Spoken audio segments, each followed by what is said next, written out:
It was a warm March morning in South Africa. The sun was just rising on the horizon when there was a gentle knock on the door of a small house outside Cape Town. The man standing at the door rubbed his face with his hands. His hair had turned white, his shoulders were slumped. The years had aged him far beyond his time. Inside, an old man making coffee heard the knock at the door. He slowly walked to the window and looked outside. When he saw the man at the door, his breath caught. His heart began to race. He knew that face. He could never forget that face. 27 years ago, that face was the embodiment of cruelty itself. That face was the first thing he saw when he woke up each morning. That face spun around in his head every night before he fell asleep. That face was beyond the bars of his cell on Robben Island, Gord Willem van der Merwe. The old man set his coffee cup down on the table. His hands were trembling. 45 years had passed since those days. Now he was free. Now everyone knew him. Now he was remembered as a hero. But that man behind the door, that man had once treated him as if he were nothing. The door knocked again, this time more insistently. The old man took a deep breath. He had made a promise to himself years ago. "You will not hold grudges," he had said in those days. "Forgiveness is the key to freedom." Now the time for that promise had come. But was he ready? He walked to the door. He grabbed the handle. He paused for a moment, then he slowly opened it. Willem was there. His eyes were tearful. His lips were trembling. He opened his mouth, but no sound came out. He just looked. Two men stood face to face in silence at the threshold of the door. "Mr. Madiba," Willem finally said. His voice was broken. I came to tell you something." The old man nodded slightly. "Come in, Willem," he said. His voice was calm but determined. "I made coffee. I can share it with you." Tears streamed from Willem's eyes. He stepped over the threshold. The man he had once commanded, shouted at, treated with contempt, was now offering him coffee. Inside, the two men sat across from each other. The silence was heavy. Willem had placed his hands on his knees. He was trying to hide their trembling. "Why did you come?" asked the old man. His voice was not judgmental, just curious. Willem raised his head. His eyes were bright red. "To apologize," he said, "for what I did to you for 27 years. Every morning when I look in the mirror, I see your face. Every night before I sleep, I remember those days. I can't bear it anymore." The old man took a sip of his coffee. He was thoughtful. "You were just doing your job, Willem," he said. "No," Willem replied. His voice had hardened. "My job was not to torture people. My job was not to insult you, to humiliate you. I was a monster, and now I have to live with that." The old man looked out the window. The flowers in the garden had bloomed. It was spring, time for rebirth. "Tell me about those days," he said. "Why did you act that way?" Willem took a deep breath. "Because that's what I was taught," he said. "When I was little, my father told me the same thing every evening. Willem, the world is divided into two groups, those like us and them, and they are beneath us." I believed it. I grew up, became a guard, and I carried that belief into the prison. "What did they tell you on the first day?" asked the old man. Willem's eyes drifted into the past. "On the first day, the director gathered us. 'There are prisoners here,' he said, 'but these are not ordinary prisoners. These are terrorists. These are people who want to destroy our country. Show them no mercy. They don't deserve it.' I believed him. The old man nodded. And when I arrived, I was one of those terrorists. Yes, said Willem. When I first saw you, something broke inside me, because you weren't like the others. There was no hatred in your eyes. When I shouted at you, you just looked calmly, as if you understood me. Silence filled the room. The old man finished his coffee. One day, he said slowly, you slapped me. Do you remember? Willem's face paled. He bowed his head. Yes, he said. How could I forget? I see that day in my dreams every night. What happened that day? Asked the old man. Willem closed his eyes. The director was angry. A prisoner had tried to escape. He called me and said, "You're in charge of this section. If you can't maintain discipline, I'll fire you." I was afraid. I was afraid of losing my job. When I went home, my wife was pregnant. I had no money. That day I went to your cell. You were just sitting there, reading a book. I yelled at you. "Stand up," I said. You didn't stand up. You just turned the page. At that moment, the anger inside me exploded. I hit you. "And what did I do?" asked the old man. Willem raised his head. Tears were streaming from his eyes. "Nothing," he said. "You just looked at me. There was pain on your face, but no anger. And then you said this, 'Willem, however much darkness there is in your heart, one day you will surely face it. I hope when that day comes, it won't be too late for you.'" The old man smiled. "I remember," he said. "I said those words." "Those words haunted me for years," said Willem. "Every night when I got into bed, I heard those words. And I knew you were right. I was in the darkness, but I didn't know how to get out of that darkness." The old man rose from the table. He walked to the window. The sun had now risen. Light filled the room. "One day," he said, "you brought me a book. Do you remember?" Willem raised his head. There was astonishment on his face. "Yes," he said. "How do you remember?" "Because that book changed my life," said the old man. "That book showed me that hope still existed. It showed that even a man like you could have goodness inside." Willem stood up. "I gave you that book without the director seeing," he said. "If he had seen me, I would have been fired. But that night, I was sitting at home. My son had been born. As I held him in my arms, those words of yours came to mind. 'Face the darkness,' you had said. That night I decided I would give you a book. Maybe this was the first step out of the darkness." The old man turned. There was a softness in his eyes.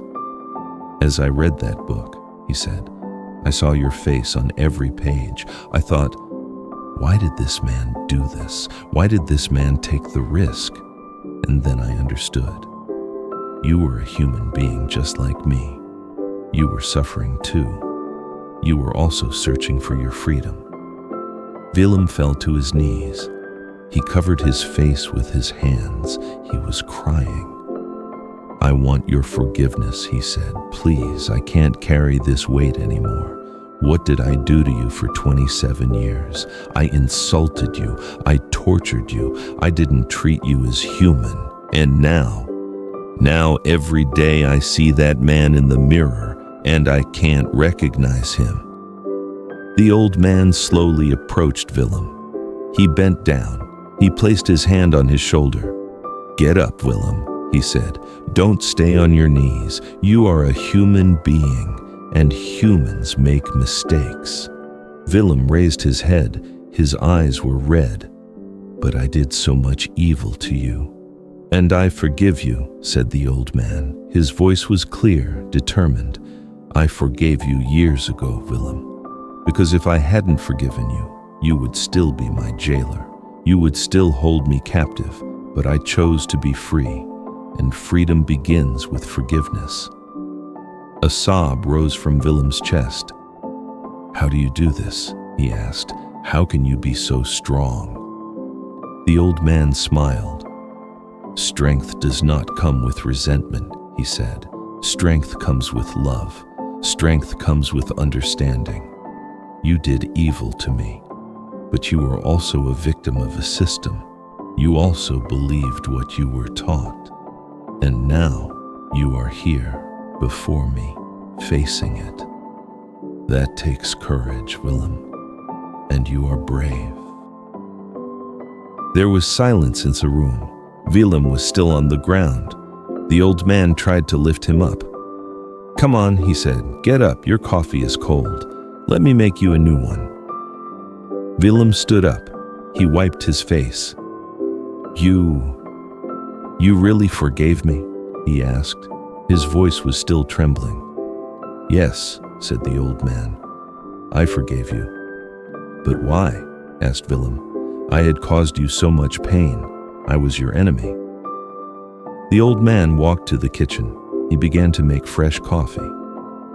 "One day," he said, "in prison, I was looking out the window. I could see the ocean, and I thought, if I here, within these walls, fill myself with resentment, I can never be free.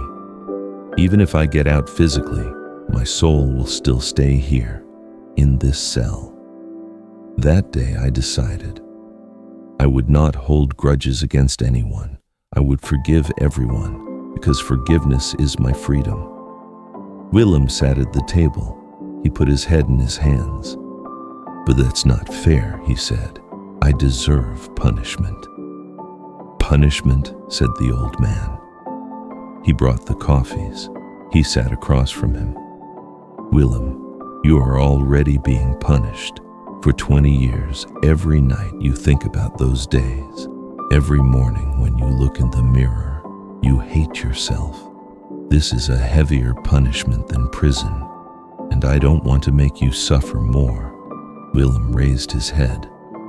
"But society, people, if they learn what I did, they won't forgive me." "Maybe," said the old man, "maybe people won't forgive you, but I forgive you. And this is a beginning. Now you need to forgive yourself too." "Forgive myself?" said Willem. "How is that possible?" The old man took a sip of his coffee. "You cannot change your past," he said, "but you can change your future. Go, Willem. Go and do good things, help others, spread love. And one day when you look in the mirror, you will see a new man. That man will be a man at peace with his past." Willem was crying quietly. How can you treat me so well?" he asked. "Because I understand you," said the old man. "You were not a bad person. You were just a lost person. And now you are trying to find your way. I want to help you on this path." Willem reached out his hand. The old man held it. The two men sat quietly, hand in hand. Years ago, one was a guard, the other a prisoner. Now, both were just human beings. "Thank you," said Willem, "for what you said to the newspaper." "I just told the truth," said the old man. "You are my friend now, and I protect my friends." Willem smiled. "I will protect you too," he said, "forever." Days passed. Willem began coming to the old man's house every morning. They worked in this garden together. They planted flowers. They talked. They talked about the past. They talked about the future. One morning, as Willem was bending down to dig soil, he stopped. "Nelson," he said, "I want to ask you something." "Ask," said the old man. He was planting a flower seedling. "In prison, did you ever fall into despair?" asked Willem. The old man stopped. He thought. "Yes," he said. "Many times, especially in the first years. Sometimes I thought, I will never get out of here. My life will end here." But then, something came to mind. "What came to mind?" asked Willem. "The next generation," said the old man. "I thought that if I lost hope here, the people outside would also lose hope. But if I stayed strong here, they would stay strong too. I was fighting not just for myself, but for everyone. Willem nodded. You are an incredible person, he said. No, said the old man. I am just a person, but I made choices, and those choices made me the man I am today. That afternoon, the two men sat on the house's terrace. They were drinking tea. The sun was setting. The sky was orange. Nelson, said Willem, I have made a decision. What decision? Asked the old man. I no longer want to live with my past, said Willem. I want to look to the future. I want to help others like you. But I don't know where to start. The old man smiled. Start here, he said. From this garden, from these flowers, every day plant a flower. Every day do a kindness, and in time you will build a garden of hope. Willem wiped his eyes. You gave me a chance, he said. I will give others a chance too. That's it, said the old man. That is the power of forgiveness. You have been forgiven. Now you forgive others too. And thus, love spreads. Thus, the world changes. That evening, as Willem was going home, his chest felt lighter.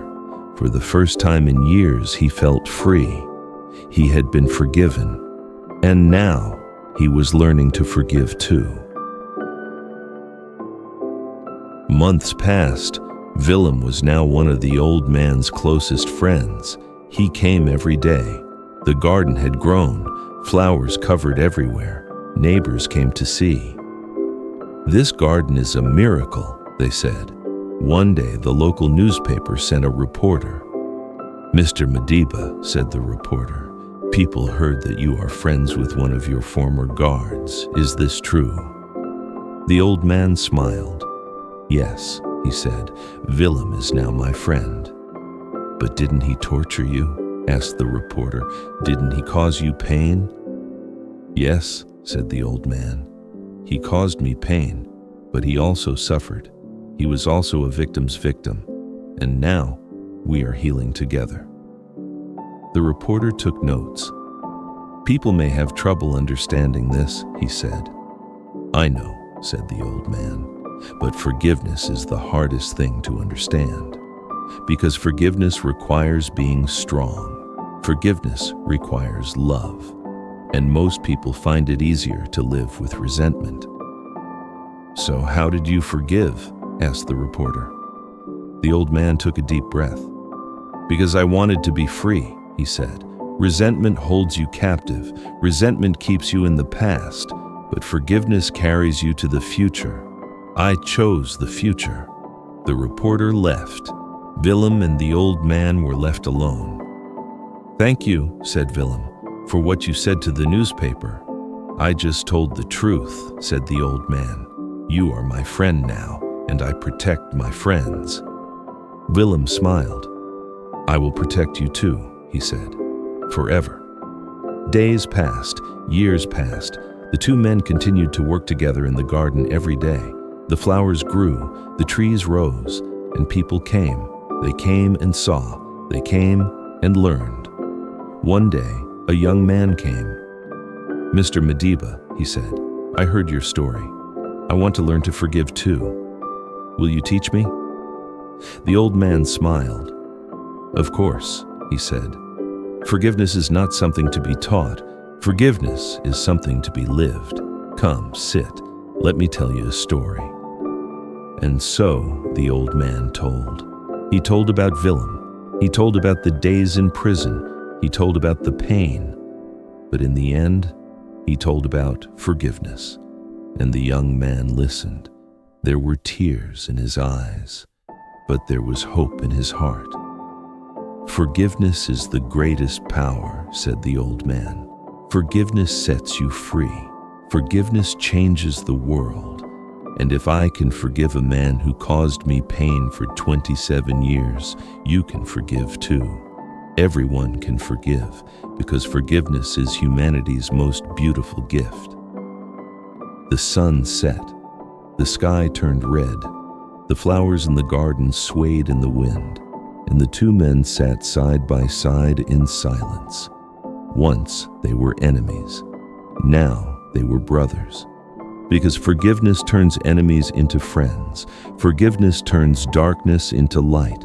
Forgiveness changes lives. And that day, in that garden, the power of forgiveness was proven once again. The two men, hand in hand, looked to the future. And they knew that forgiveness is not just a choice, it is a liberation.